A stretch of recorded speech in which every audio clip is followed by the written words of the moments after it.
Hey everyone, it's DaleyTactics here, and today we're going to be doing an analysis of one of the more unique weapons that we have seen within the Star Wars universe, that being the Clone Trooper Blast Shield. This is specifically seen in Star Wars The Clone Wars Season 6, Episode 1, titled The Unknown.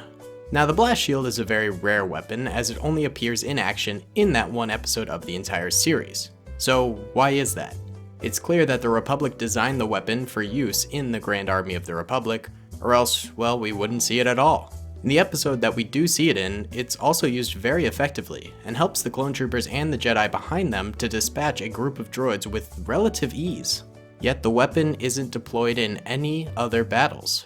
So today, I'm going to try my best to explain why the Blast Shield is only seen rarely during the Clone Wars. And just a disclaimer, I know that there are also Coruscant Guard riot shields, but in my book those are entirely different weapons, and those are actually used for keeping the peace, and, well, they're actually used as riot shields that, SWAT teams would use and things like that, so I don't include them in the Blast Shield category of weapons. So to answer the question of why we don't see the clone blast shields often, I think we need to do a little bit of background information on the weapon itself and the inspirations that it was birthed from.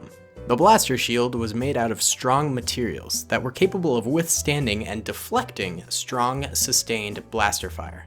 But they were simultaneously strong and lightweight enough that they could be mobilized and carried by the clone troopers without being dragged down by the weight. The shape of the shield itself was rectangular, but angled at the edges. These angles were likely there so that the blaster fire received would hit in glancing blows and not straight on.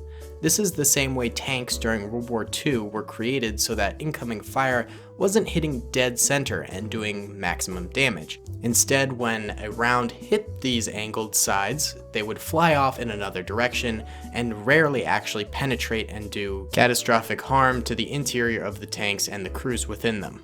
At the top of the shield was a small viewing slot, presumably made out of some type of blaster-resistant, see-through material. But it is likely that this is a weak point in the shield given how small the engineers made it, so that way it was less likely to be hit. Not to mention, if the see-through material was strong enough, then it would be more likely the entire shield would be made out of it, because then you can just see through the shield and not have to peer through this tiny slot. When a soldier was standing straight up, the shield only came up to their necks. That way, they had to kneel in order to be entirely protected. It is likely that if the shield was much bigger, then this added weight would make it too heavy for the clones to carry and maneuver around as needed. The shield would be used defensively, as mobile cover typically. Soldiers often used a DC-15S or a pistol, such as the DC-17, in conjunction with the shield, as the SMG-style blaster was lightweight and could easily peek around the corner of the shield without using both hands. Another strategy for use was that the shields would be used with a second soldier behind the soldier holding the shield.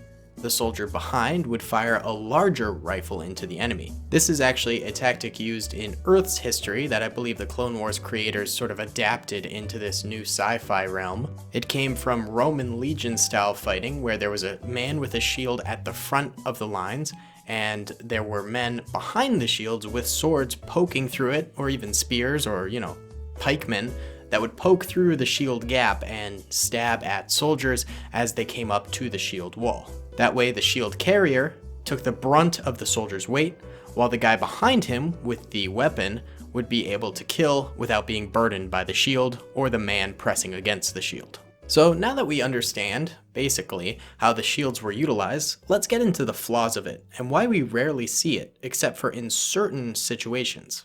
To start off with, these shields required a pitted battle against two different sides, meaning that one enemy was on one end of the battlefield, and you were on the other side with the shields. If the enemies were able to get around the flanks, or fire from the high ground, or really just anything other than a pitted battle, then these shields were essentially useless.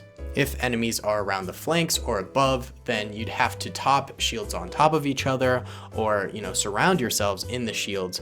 But if enemies can get around your back or on top, then they can just shoot down behind you, and the shield's essentially useless at that point. So it's really not effective unless you're staring straight ahead at the enemy.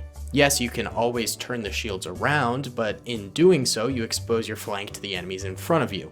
So, what's that gonna do? Therefore, coordination from clones against an enemy that was pitted in a standard battle type is pretty much key to use these weapons. Additionally, these shields were not well suited for assaults. They were primarily a defensive weapon. When having two soldiers behind the shield, one holding and one firing, then coordinating movement forward would be slow and painstaking, and any one screw up could leave a gap in the shield wall. Also, when it's just one soldier firing a DC-15S around the side of the shield, firing while walking without being able to use the sights results in a very difficult shot to make, so users were not very accurate when attacking either. All these flaws with the shield makes for it only being useful in extremely specific situations, which is what we saw in the Clone Wars episode, when the clones were restricted to a very tight corridor with no possibility of flanking around them. They are able to block almost all the blaster fire. Then they are also able to fire their blaster without accuracy and simultaneously be effective with it, since objects are so congested down a corridor and therefore they're really easy to shoot. So accuracy really isn't a factor in this case.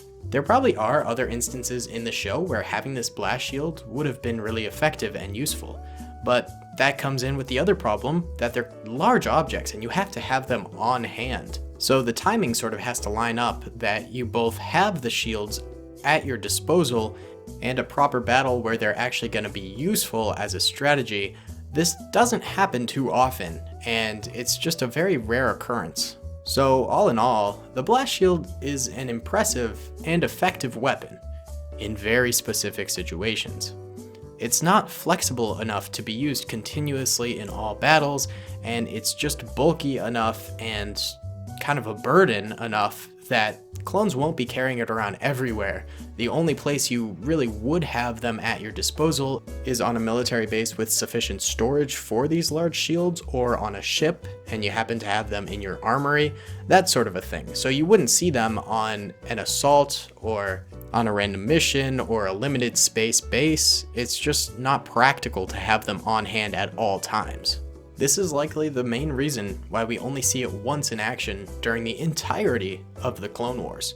If we were to rank the weapon overall, which is something that could be kind of fun to do in these videos, I'd probably give it a 6 out of 10. It's a great weapon in the right situation, and resulted in very cool tactics that we got to see and hadn't really seen in previous episodes of the Clone Wars. But all in all, it's not good enough to be used reliably and consistently. There's also probably the fact that the writers of the show didn't really want to be using it all too often, because, we never see it in the prequel movies themselves, so it'd be like, if they're using them all the time, where'd they come from? Why didn't we see these before? Not to mention, it's just sort of bulk that you have to add to the plot. They've got to be carrying these things around, it's probably more to animate, and then you have to do certain tactics that utilize them every single time you're in a battle. So it makes sense that the writers only used them once off as just sort of a cool little thing that they wanted to include in an episode. So what do you guys think of the weapon? Would you have liked to see it more throughout the war? Or do you think once was enough?